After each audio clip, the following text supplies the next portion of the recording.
لا حول ولا قوة إلا بالله العلي العظيم. أعوذ بالله من الشيطان الرجيم. بسم الله الرحمن الرحيم. الحمد لله الذي جعلنا من المتمسكين بولاية علي بن أبي طالب. الحمد لله رب العالمين والعاقبة للمتقين والجنة للموحدين وللمؤمنين والنار للعاصين وللكافرين. الصلاة والسلام على أشرف الأنبياء والمرسلين وخاتم النبيين سيدنا ونبينا وحبيب قلوبنا وطبيب نفوسنا ومولانا ومولى الثقلين جد الحسن والحسين أبي القاسم محمد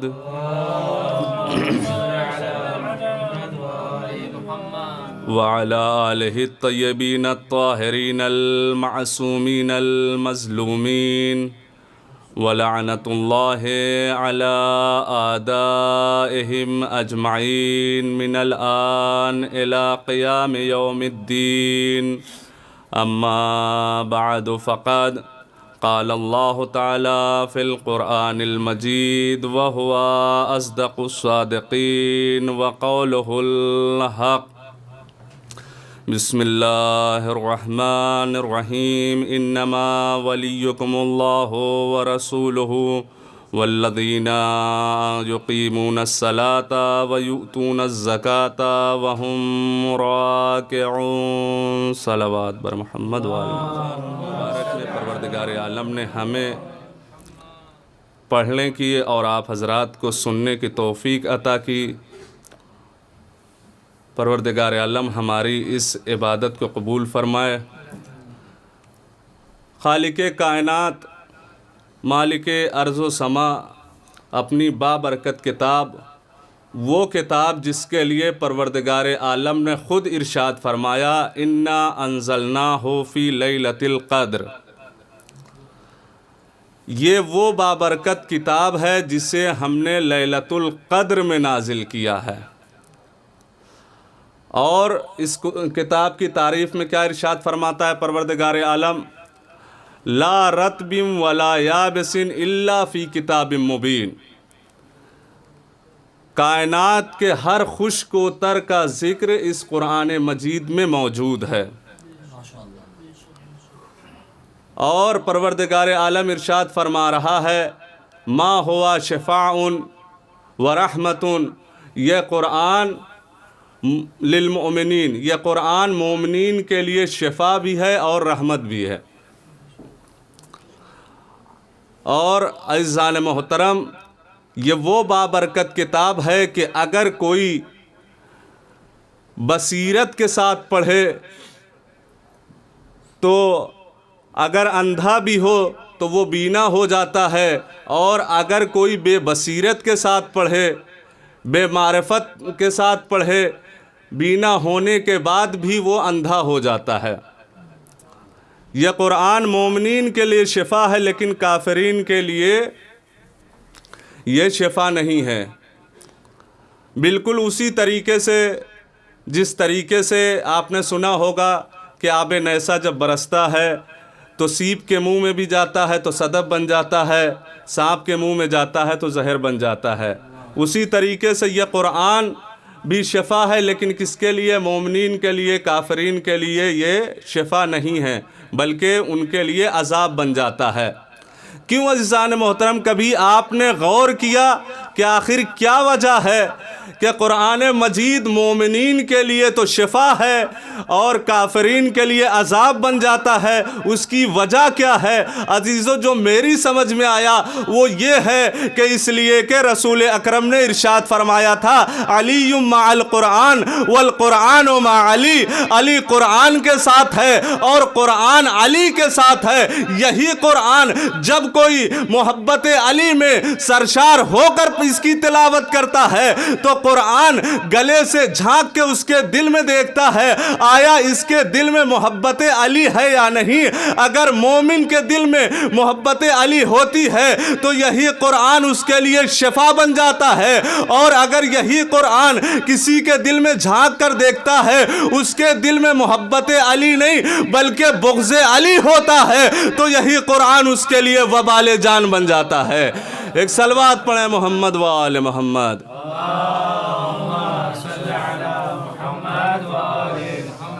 عزیزان محترم، اس مختصر سی مجلس میں صرف اور صرف علی ابن ابی طالب علیہ السلام کا ذکر کرنا چاہتا ہوں، اس لیے کہ ہماری زندگی کی معراج ذکر علی ہے، اور خود نبیوں کے سلطان احمد مختار حضرت محمد مصطفیٰ صلی اللہ علیہ وآلہ وسلم نے ارشاد فرمایا ذکر علی عبادہ، علی کا ذکر عبادت ہے۔ عزیزان محترم، یہاں پر رک کے ایک جملہ کہنا چاہتا ہوں کہ نبی اکرم نے یہ نہیں فرمایا کہ ذکر علی حسنہ، علی کا ذکر نیکی ہے، بلکہ کیا فرمایا؟ ذکر علی عبادہ، علی کا ذکر عبادت ہے۔ اب فرق کیا ہے حسنہ اور عبادت میں؟ عزیزو، عبادت اسے کہتے ہیں جس میں خضوع و خشوع الہی شامل ہو۔ عبادت وہ ہوتی ہے جس سے تقرب الہی ہوتا ہے، اسے عبادت کہتے ہیں۔ حسنہ کیا ہے؟ ہر وہ عمل حسنہ ہے جس کو انجام دینے کے لیے اللہ و رسول نے حکم دیا ہو، اس پہ ثواب ملے گا انسان کو۔ مثلاً کہا گیا ہے کہ جب نماز پڑھو تو صاف ستھرا اور سفید لباس پہن کر نماز پڑھا کرو، خوشبو لگا کے نماز پڑھا کرو، اس میں تمہیں نیکی ملے گی، تمہیں ثواب ملے گا۔ لہٰذا رسول نے یہ نہیں فرمایا کہ تم علی کا ذکر کرو تمہیں نیکی ملے گی، بلکہ علی کا ذکر کرو، علی کا ذکر عبادت ہے، اور یہ ایسی عبادت ہے جو تمہیں اللہ سے قریب کر دے گی۔ تو اب عزیزو، آپ مغموم نہ ہوا کریں کہ کیا وجہ ہے کہ لوگ علی کا ذکر سنتے نہیں ہیں اور ذکر علی میں آتے نہیں ہیں۔ بھائی، جو اللہ سے تقرب کا خواہاں ہوگا وہی ذکر علی میں آئے گا، وہی ذکر اہل بیت میں آئے گا۔ جسے اللہ اور رسول نہیں چاہیں گے وہ چاہ کر بھی ذکر علی میں نہیں آ سکتا ہے، اور ہر کسی کا مقدر بھی نہیں ہے کہ وہ ذکر علی اور محبت علی کو قبول کر سکے۔ کیوں؟ اس کے لیے رسول نے شرط لگا دی ہے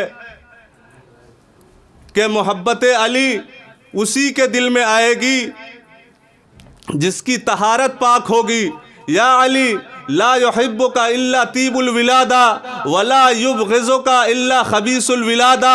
یا علی، تجھ سے محبت وہی کرے گا جو طاہر النسب ہوگا، جس کی ولادت پاک ہوگی، اور تجھ سے بغض و عناد وہی رکھے گا جو خبیث الولادہ ہوگا۔ ایک صلوات پڑھیں محمد و آل محمد پر۔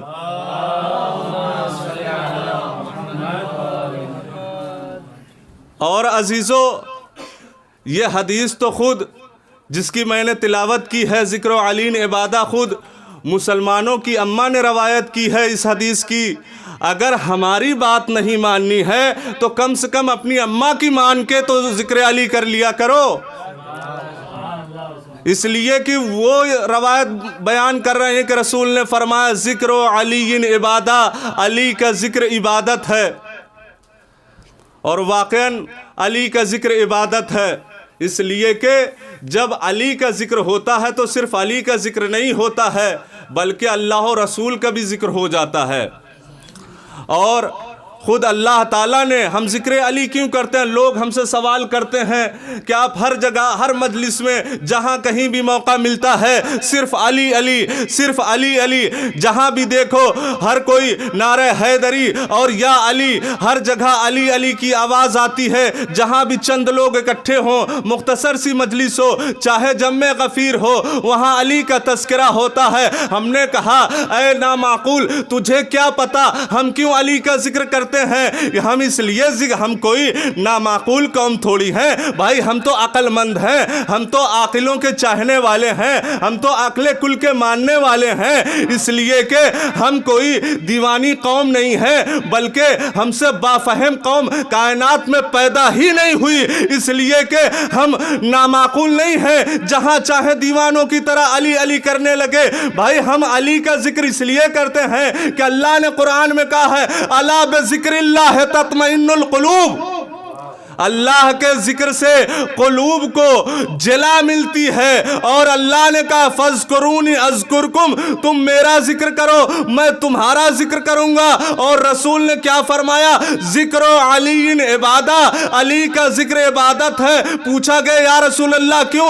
کہا لأن ذکرہ ذکری و ذکری ذکر اللہ و ذکر اللہ عبادہ، علی کا ذکر عبادت ہے تو ہم علی علی یوں ہی نہیں کرتے بلکہ علی کے ذکر سے اللہ کا ذکر ہوتا ہے اور اللہ کے ذکر سے دلوں کو جلا ملتی ہے۔ اب اگر کوئی اپنے دل کو جلا بخشنا چاہتا ہے تو ذکر علی کیا کرے، اور اگر کوئی اپنے دل کو جلانا چاہتا ہے تو علی سے اور علی کے ذکر سے دور ہو جائے۔ ایک صلوات پڑھیں محمد والے محمد پر۔ اور یقیناً عزیزو، ذکر علی سے مومنین کے قلوب کو جلا ملتی ہے اور منافقین کے قلوب جل جاتے ہیں۔ اگر مشاہدہ کرنا ہو تو کبھی غیروں کے سامنے ذکر علی کر کے دیکھ لیں، جیسے ہی ایک مومن کو بٹھائیں اور ایک منافق کو جس سے علی کو پیار نہیں ہے، جیسے ہی آپ ذکر علی کریں گے، جیسے ہی آپ فضیلت علی سنیں گے، مومن کے چہرے کی طرف دیکھیں گے، اس کا چہرہ گلاب کی طرح کھل جائے گا اور منافق کا چہرہ دھواں دیتا ہوا نظر آئے گا۔ عزیزان محترم، یوں تو مولا کائنات کے فضائل بے شمار ہیں۔ خود نبیوں کے سلطان نے فرما دیا کہ علی کی فضیلت اتنی ہے کہ جسے کوئی شمار نہیں کر سکتا ہے، لیکن ان تمام فضائل میں کچھ ایسی فضیلتیں بھی ہیں جن کے بارے میں رسول اکرم نے ارشاد فرمایا یا علی ابن ابی طالب، پروردگار عالم نے 6 فضیلتیں خلق کی ہیں، جن میں سے 3 فضیلتیں ایسی ہیں جو اللہ تعالیٰ نے مجھے عطا کی ہیں، لیکن تم بھی ان میں برابر کے شریک ہو۔ پوری توجہ چاہتا ہوں عزیزان محترم۔ یا علی، اللہ تعالیٰ نے 6 فضیلتیں خلق کی ہیں، 3 فضیلتیں ایسی ہیں جو اللہ نے مجھے تو عطا کی ہیں لیکن تم بھی اس میں برابر کے شریک ہو، اور 3 فضیلتیں ایسی ہیں جو اللہ تعالیٰ نے صرف اور صرف تم سے مخصوص رکھی ہیں۔ اس فضیلت میں مجھ محمد کو بھی اللہ نے شریک نہیں قرار دیا۔ اب عزیزان محترم، اگر ہم جیسا کوئی انسان ہوتا تو کہتے یا رسول اللہ پہلے وہ فضیلت بیان کیجئے جو اللہ تعالیٰ نے میرے لیے خلق کی ہیں، لیکن عزیزان محترم یہ ادب امیر المومنین کے لیے، یہ ادب امیر المومنین کے خلاف تھا۔ مولا کائنات نے کیا کہا؟ دستے ادب جوڑے، یا رسول اللہ پہلے وہ فضیلتیں بیان کیجئے جو اللہ تعالیٰ نے آپ کو عطا کی ہیں اور اس میں مجھے بھی شریک قرار دیا ہے۔ رسول اکرم ارشاد فرماتے ہیں کہ یا علی، اللہ تعالیٰ نے جو 3 فضیلتیں اور 3 عظمتیں مجھے عطا کی ہیں، اس میں پہلی فضیلت یہ ہے کہ اللہ تعالیٰ نے مجھے کوثر کا مالک بنایا ہے۔ اللہ تعالیٰ نے مجھے کوثر کا مالک بنایا ہے، لیکن ساقی کوثر تمہیں بنایا ہے۔ مالک کوثر میں ہوں لیکن ساقی کوثر تم ہو۔ اے علی، جب روز محشر کا ہنگام ہوگا اور تمام خلائق بھوکی اور پیاسی حوض کوثر پر اپنی پیاس بجھانے کے لیے بڑھے گی، تو اس وقت تم ہوگے جو جام کوثر سے سیراب کرو گے۔ اور اے علی، تم اپنے محبوں کو آب کوثر سے سیراب کرو گے۔ وہ لوگ بھی ہوں گے جو تم سے دنیا میں نفرت اور دشمنی کرتے ہوں گے، تم انہیں کوثر سے، آب کوثر اور حوض کوثر سے اس طرح دور کرو گے جس طرح سے کوئی چرواہا اپنی بھیڑوں کو ہکاتا ہے۔ تو اللہ نے علی کو کوثر عطا کیا۔ صاحب کوثر رسول خدا ہیں لیکن ساقی کوثر علی مرتضیٰ ہیں۔ پھر رسول فرماتے ہیں، یا علی، اللہ تعالیٰ نے مجھے علم عطا کیا ہے لیکن تمہیں اللہ تعالیٰ نے علم بردار بنایا ہے۔ لوائے حمد اللہ تعالیٰ نے مجھے عطا کیا لیکن قیامت کے میدان میں اس علم کو اٹھانے والے تم ہوگے۔ یہ دو فضیلتیں وہ تھیں جن میں رسول اسلام کے ساتھ ساتھ جناب مولائے کائنات بھی شریک ہیں۔ اور اس کے بعد رسول اسلام فرماتے ہیں، یا علی، اللہ تعالیٰ نے مجھے جنت و جہنم کا مالک بنایا ہے لیکن تم تقسیم کرنے والے ہوگے۔ رسول نے ارشاد فرمایا، یا علی، انتا قسیم الجنت والنار، مالک جنت و جہنم میں محمد مصطفیٰ ہوں۔ اب دنیا اپنی نماز اور روزوں کے دھوس میں یہ نہ کہے کہ ہم جنت میں چلے جائیں گے اس لیے کہ مالک جنت و جہنم تو رسول خدا ہیں اور ہم وہ ہیں جو جھوم جھوم کے نبی کا ترانہ پڑھتے ہیں۔ بھائی صحیح ہے، نبی مالک جنت و جہنم ہے لیکن مالک جنت و جہنم نبی صحیح ہے لیکن اس جنت و جہنم کا تقسیم کرنے والا علی ابن ابی طالب ہے۔ اگر تمہیں جنت و جہنم چاہیے تو تمہیں دنیا میں علی علی، نبی کے ساتھ ساتھ علی علی بھی کرنا ہوگا۔ ایک صلوات پڑھے محمد والے محمد۔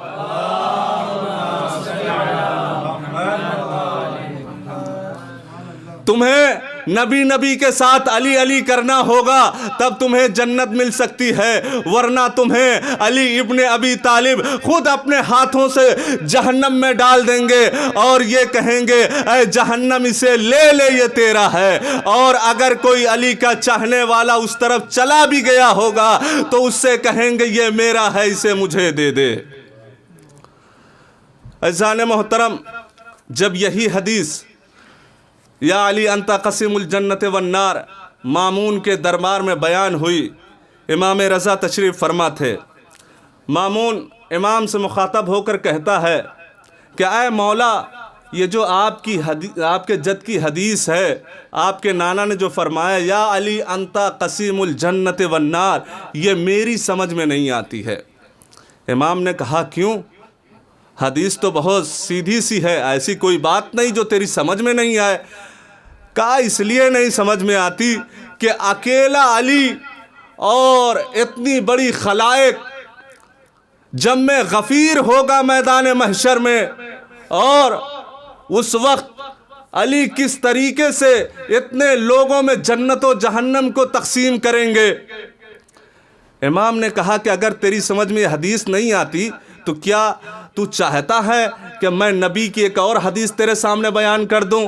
کہا کہ ہاں مولا، بہت مہربانی ہوگی، جلدی سے وہ حدیث بیان فرما دے۔ امام نے ارشاد فرمایا کہ میرا جد ارشاد فرماتا ہے، یا علی، حبک تقوی و ایمان و بغضک کفر و نفاق۔ جیسے ہی امام نے یہ حدیث بیان کی، فوراً مامون کہتا ہے، مولا یہ حدیث تو بڑی آسان ہے، یہ حدیث تو میری سمجھ میں آ گئی۔ امام فرماتے ہیں کہ تو نے سمجھا نہیں، جنت و جہنم تو تقسیم ہو گئے۔ کہا مولا کس طریقے سے؟ کہا اس طریقے سے کہ جو مومن ہوگا وہ جنت میں جائے گا، جو منافق اور کافر ہوگا وہ جہنم میں چلا جائے گا۔ علی کو کسی کو بھیجنے کی ضرورت ہی نہیں پڑے گی، جو دشمنی علی رکھتا ہوگا جہنم خود بخود اپنی طرف اسے کھینچ لے گی۔ ایک صلوات پڑھیں محمد وآل محمد۔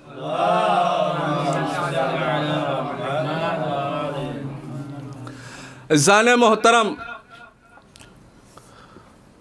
اب آپ کے سامنے ایک اور حدیث بیان کرتا ہوں جو مسلمانوں کے دوسرے خلیفہ نے مولا امیر المومنین کی شان میں بیان فرمائی۔ وہ فرماتا ہے کہ جب لوگ نئے نئے مسلمان ہونے لگے، دین اسلام عروج پانے لگا اور ہر روز لوگ دار اسلام میں رسول کا کلمہ پڑھ کے داخل ہونے لگے، تو ہمارے لیے یہ پہچان کرنا مشکل ہو گیا تھا کہ کون ہے جو دل سے اسلام لے آیا، کون ہے جو مومن ہے اور کون ہے جو مصلحتاً اسلام لایا، یعنی کون ہے جو منافق ہے۔ جب ہمارے لیے مومن اور منافق کی پہچان مشکل ہو گئی اور ہم یہ نہ پہچان سکے کہ کون مومن ہے کون منافق ہے، اس لیے کہ ہر کوئی رسول کا کلمہ پڑھتا تھا، ہر کوئی رسول کے پیچھے نمازیں پڑھتا تھا، ہر کوئی رسول کی مسجد میں آتا تھا، تو وہ فرماتا ہے کہ اس وقت ہمارا یہ طریقہ تھا۔ کیا طریقہ تھا؟ خود سوائق محرکہ میں یہ حدیث موجود ہے۔ وہ فرماتا ہے کہ اس زمانے میں ہم یہ کام کرتے تھے، کننا نعرف ببغض علی ابن ابی طالب، ہم اگر ہمارے لیے یہ پہچاننا ہوتا تھا کہ کون مومن ہے کون منافق ہے، تو ہم علی کی محبت سے اور علی کے بغض سے پہچان لیا کرتے تھے کہ کون ہے جو مومن ہے کون ہے جو منافق ہے۔ اس لیے کہ اگر علی کا دوست ہوتا تھا تو ہم جان جاتے تھے کہ یہ مومن ہے، اور اگر کسی کے دل میں علی کی دشمنی ہوتی تھی تو ہم پہچان جاتے تھے کہ یہ منافق ہے۔ کیوں؟ اس لیے کہ ابو طالب کا لال ایک واحد کسوٹی ہے، ایک معیار ہے، جس کی محبت، جس کی ولایت میزان ہے یہ پرکھنے کے لیے کہ کون مومن ہے اور کون منافق ہے۔ ذکر علی اور محبت علی مومن اور منافق میں پہچان کا طریقہ ہے۔ اگر کسی کو پہچاننا ہو کہ کون مومن ہے کون منافق ہے تو ذکر علی کے ذریعہ اندازہ لگایا جا سکتا ہے۔ تو عزیزو، تین فضیلتیں وہ تھیں جو اللہ تعالیٰ نے رسول اسلام کو عطا کی، اور رسول اسلام نے فرمایا کہ ان تین فضیلتوں میں اے علی تم برابر کے شریک ہو۔ جب رسول ان فضیلتوں کو بیان کر چکے تو ایک مرتبہ مولا کائنات نے دستے ادب جوڑے، کہا یا رسول اللہ اب وہ تین فضیلتیں بھی بیان فرما دے کہ آپ کے ارشاد کے مطابق کہ اللہ تعالیٰ نے اس فضیلت میں آپ کو بھی شریک نہیں کیا جو مجھے عطا کی ہیں۔ نبی اکرم نے ارشاد فرمایا یا علی اللہ تعالیٰ نے تمہیں مجھ جیسا سسر عطا کیا ہے، کائنات میں میرے جیسا سسر کسی نبی اور وصی کو بھی نہیں ملا۔ تمہارا سسر میں محمد مصطفیٰ خاتم الانبیاء نبیوں کا سردار ہوں، اور کائنات میں جیسا تمہارا سسر ہے ویسا کسی نبی اور وصی کا بھی نہیں ہے۔ اس کے بعد فرماتے ہیں اے علی تمہاری دوسری فضیلت یہ ہے کہ اللہ تعالیٰ نے تمہیں خاتون جنت میری بیٹی فاطمہ جیسی زوجہ اور ہمسر عطا کی۔ میری بیٹی فاطمہ جیسی کائنات میں نہ کسی بیوی کو کسی نبی کو زوجہ ملی اور نہ کسی وصی کو زوجہ ملی، اس لیے کہ تمہاری زوجہ سیدۃ نساء العالمین ہے۔ اس کے بعد ارشاد فرماتے ہیں یا علی اللہ تعالیٰ نے تمہیں حسن و حسین جیسے بیٹے عطا کیے۔ کائنات میں اللہ تعالیٰ نے اس جیسے بیٹے نہ کسی ولی کو دیے، نہ کسی وصی اور نبی کو، حتیٰ کہ مجھ محمد کو بھی نہیں عطا کیے۔ تو عزیزو آپ نے اندازہ لگایا کہ اللہ تعالیٰ نے اپنے نبی کے وصی کو کس قدر فضیلتیں عطا کی ہیں۔ اللہ کے نبی کو بھی وہ فضیلتیں نہیں ملی ہیں جس فضیلت کو علی ابن ابی طالب کو اللہ تعالیٰ نے عطا کیا ہے۔ یہی وجہ تھی کہ حسد کرنے والے علی مرتضیٰ سے حسد کرنے لگے اور مولائے کائنات سے جلنے والے جلنے لگے۔ اور عزیزو یہ دنیا کا اصول بھی ہے کہ جس کی فضیلتیں اور جس کے مرتبے اور کمالات جس کے پاس ہوتے ہیں لوگ اسی سے حسد بھی زیادہ کرتے ہیں۔ مولائے کائنات کی یوں تو فضیلتیں بے شمار ہیں،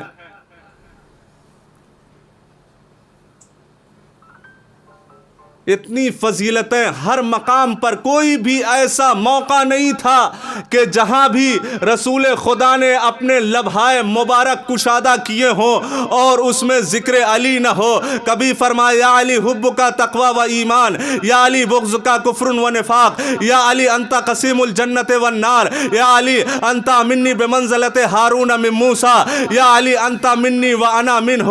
عزیزو ہر مقام پر ہر جگہ رسول اکرم نے علی کے فضائل بیان کیے، لیکن یہ دنیا علی ابن ابی طالب کو پہچان نہ سکی۔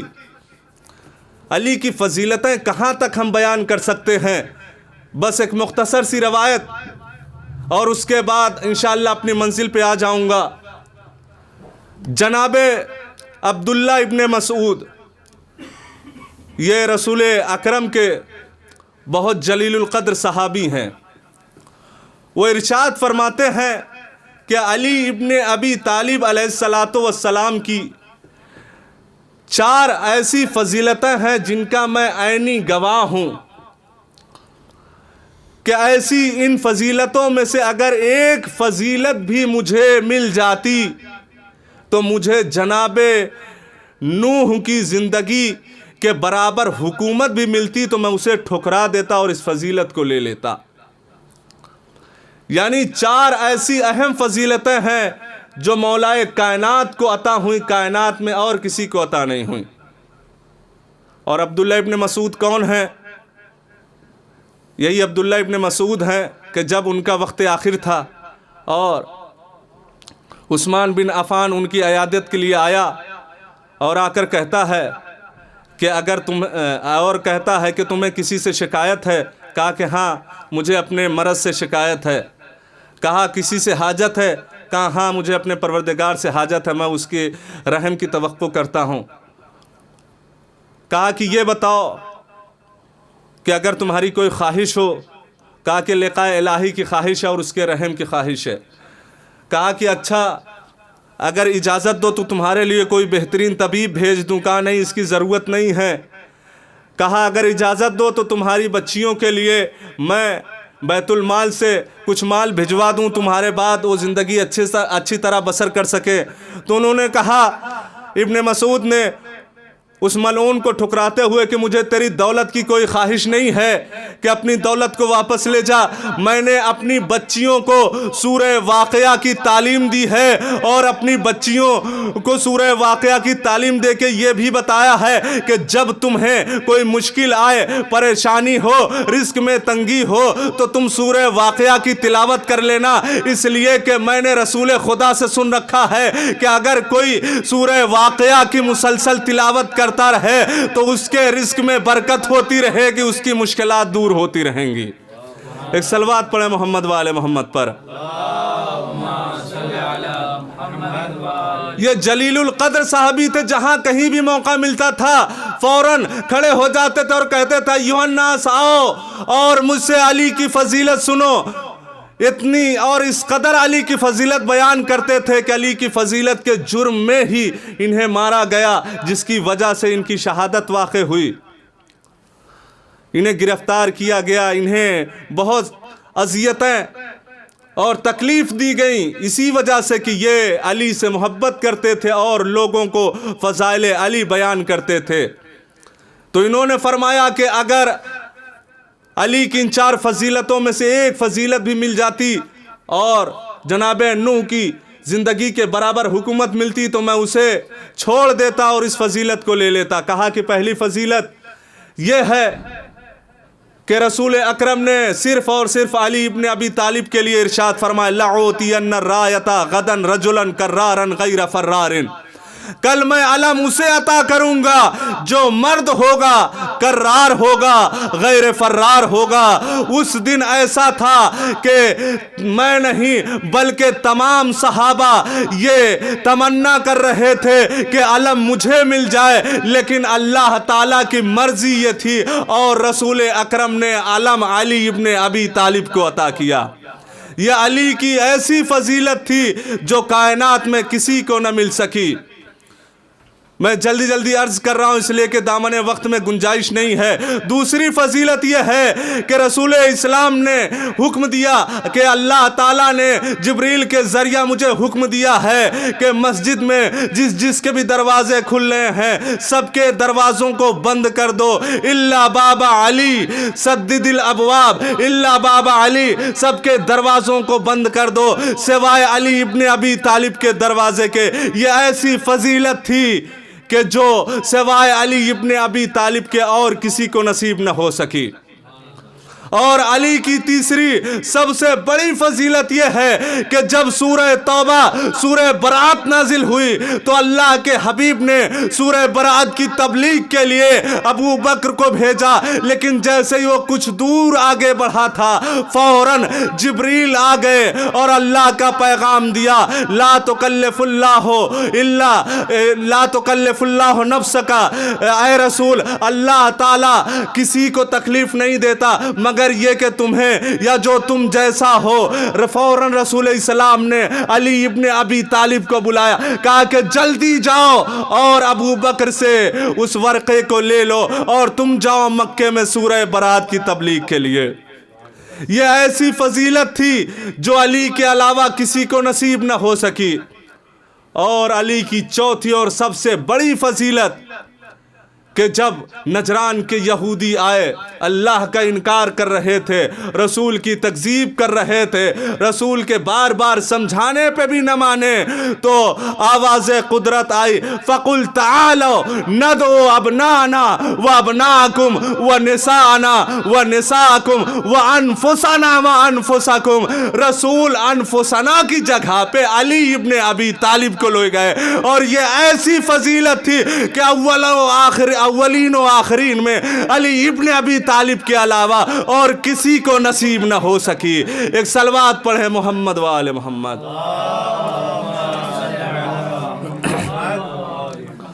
تو عزیزو، کائنات میں کون ہے جو اللہ و رسول کے علاوہ علی کی فضیلت کو بیان کر سکتا اور درک کر سکتا ہے؟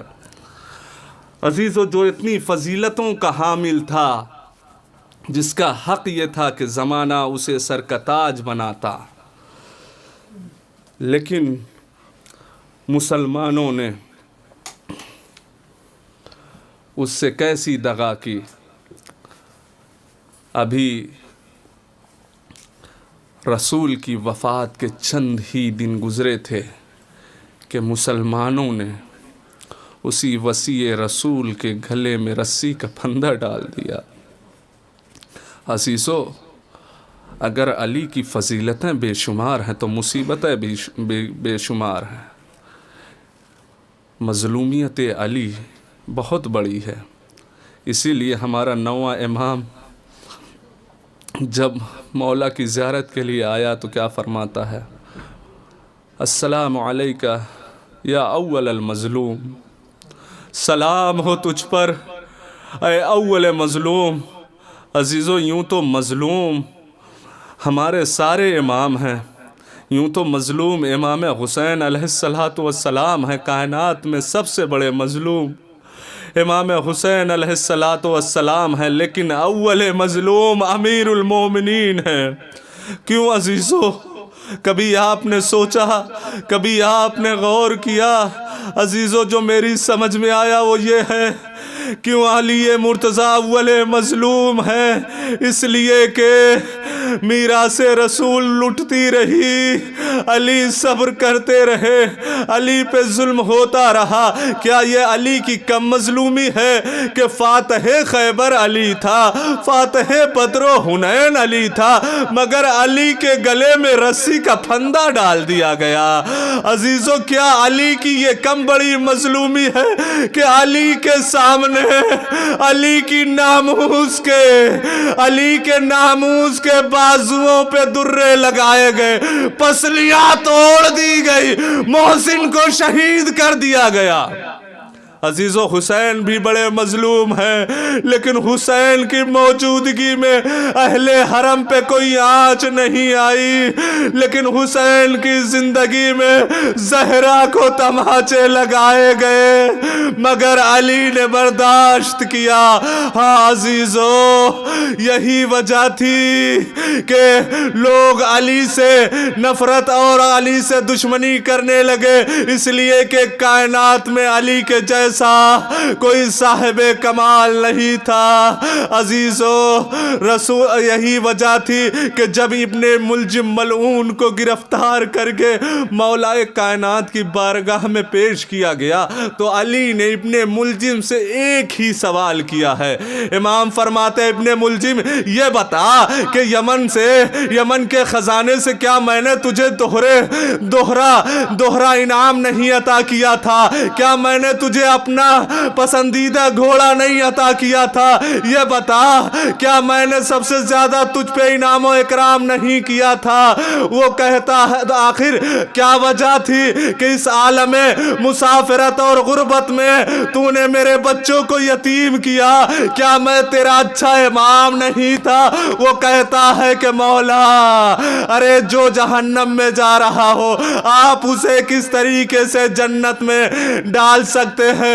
آزادارو، اس کریم امام کی اور اس کریم امام کا کرم دیکھیے کہ جس نے آپ کے سر پہ ضربت لگائی، جب امام نے دیکھا کیا کہ پیاس کی شدت سے اس کی زبان حلق سے باہر نکل گئی ہے، تو امام نے اپنے بیٹے حسن کی طرف اشارہ کیا، میرے لال شاید یہ پیاسا ہے، ارے جو دودھ کا پیالہ میرے لیے آیا ہے وہ میرے اس قاتل کو پلا دو۔ میں کہوں گا مولا، ارے آپ سے اپنے قاتل کی پیاس نہیں دیکھی گئی، آپ نے اسے دودھ کا پیالہ پیش کر دیا۔ مولا، ارے کربلا کا میدان ہوگا، ایک چھوٹا علی حسین کے ہاتھوں پر آئے گا، دودھ نہیں ایک قطرے آب کا سوال ہوگا، مگر اس کے عوض ارملہ کا تیر۔ اجرکم اللہ، خدا آپ کو کوئی غم نہ دے سوائے غم مظلوم کربلا کے۔ ہاں عزیزو، جلدی جلدی زحمت تمام ہے، وہ وقت بھی آیا کہ امام نے اپنے بچوں کو بلایا، وصیتیں کرنا شروع کی اور اپنے بچوں سے باتیں کرتے جاتے ہیں، سب کے حوالے پورا گھر امام حسن کے حوالے کیا، سب کو امام حسن کے حوالے کیا۔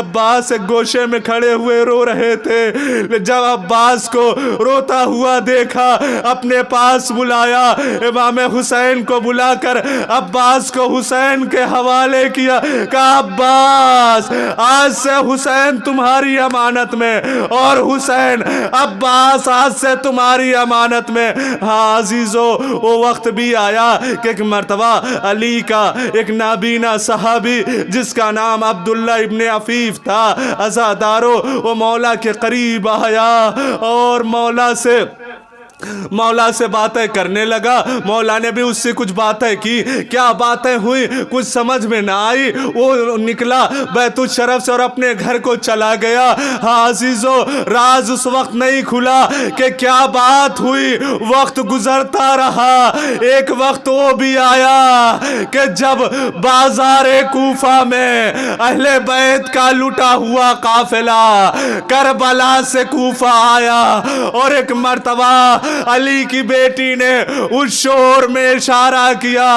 ارے جب مجمع ساکت ہو گیا علی کے لہجے میں علی کی بیٹی نے خطبہ دینا شروع کیا.